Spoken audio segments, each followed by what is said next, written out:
Todo mundo liso de novo. De novo não, meu filho, comigo é a primeira vez. É mesmo, minha flor. Desce o golpe do baú ao contrário. Eu tenho pensando se não era melhor assim. Quem sabe se eu não ficasse rico e terminasse como padeiro. Menina, isso aí falando comigo, tava dando a fome da molesta. A sorte é que eu carreguei um pedaço de bolo da festa. Eita, dona Rosinha, a senhora tá pegando a ser pobre.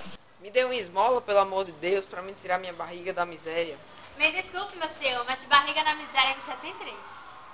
Tome, meu senhor, e vá com Deus. E vocês também fiquem com ele.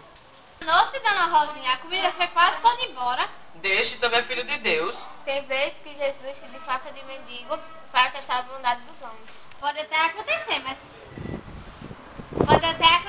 mas aquele não era não. Como você sabe?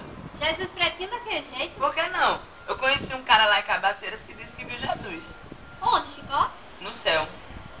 Dizem que lá a romaria é 1000 vezes maior que a de Juazeiro. Ele disse também que viu Jesus arrodeado de anjinhos.